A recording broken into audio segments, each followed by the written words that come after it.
एक nuclear attack.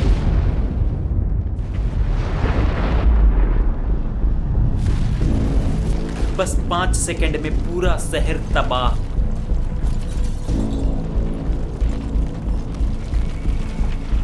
Centre temperature सूरज के surface से भी ज्यादा। आसमान में धुएं के बादल, हवा की रफ्तार 1000 kilometre per hour, radio active particle की बारिश, चारों तरफ बस तबाही ही तबाही।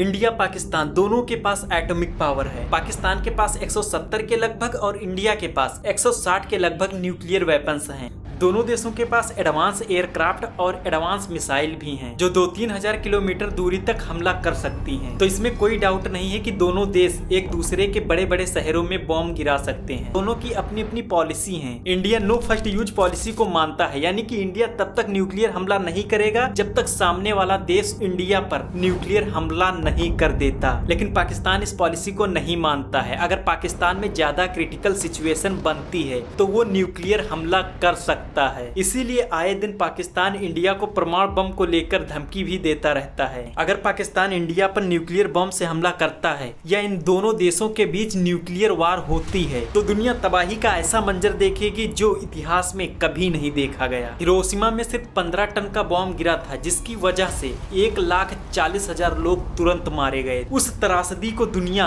आज तक नहीं भुला पाई और वहाँ के लोग आज भी झेल रहे हैं। और आज के मॉडर्न न्यूक्लियर वेपन तो 10 से 50 गुना ज्यादा पावरफुल है। अगर 100 किलो का न्यूक्लियर बम किसी बड़े शहर जैसे दिल्ली, मुंबई, लाहौर, कराची, इस्लामाबाद पर गिरता है तो सिर्फ 5 सेकंड में 10 लाख लोग मारे जाएंगे। परमाणु बम नॉर्मल बम की तरह केवल ब्लास्ट ही नहीं होता, ये जहां भी गिरता है वहां कुछ भी नहीं बचता, क्योंकि ब्लास्ट के सेंटर का टेम्परेचर 50 मिलियन सेल्सियस से लेके 100 मिलियन सेल्सियस तक चला जाता है कुछ सेकंडों के लिए। Wind speed 1000 kilometre per hour की हो जाती है। आसमान में धुएं के बादल बन जाते हैं। ब्लास्ट के कुछ देर बाद रेडियो एक्टिव पार्टिकल आसमान से बरसते हैं। हाई टेम्परेचर हीट वेव देखने को मिलती है और ये रेडिएशन सिर्फ उसी शहर में नहीं फैलता, हवा की वजह से दूसरे शहरों तक भी जा सकता है और इसका प्रभाव कई सालों तक देखने को मिलता है। अगर ज्यादा परमाणु हमले किए जाते हैं तो पूरे पृथ्वी का टेम्परेचर 4 से 5 डिग्री गिर जाएगा। न्यूक्लियर विंटर देखने को मिलेगा। इसीलिए परमाणु हमले का प्रभाव सिर्फ 2 देशों को प्रभावित नहीं करेगा, पूरी दुनिया को झेलना पड़ेगा और लंबे समय तक झेलना पड़ेगा। अगर पाकिस्तान परमाणु हमला करता है तो आप अपने आप को बचाने के लिए ये कुछ चीजें कर सकते हो। अलर्ट मिलते ही आपको तुरंत शेल्टर में चले जाना है। रेडिएशन से बचने के लिए आयोडीन की टेबलेट आपको अपने पास रखना है। हमले के 72 घंटे बहुत क्रूशियल होते हैं, उस टाइम आपको बिल्कुल भी नहीं निकलना। Emergency food, water, radio, flash light, ये सब भी आपको अपने घर पे रखना है। इससे आप थोड़ा बहुत अपने आप को सेफ कर सकते हो। अगर बिल्कुल आप अटैक जोन में नहीं हो तो अगर देखा जाए तो जंग किसी समस्या का हल नहीं है। न्यूक्लियर वार में ना कोई विनर होता है ना कोई लूजर, होती है सिर्फ लाशें, सिर्फ तबाही, खाली शहर और चारों तरफ सन्नाटा।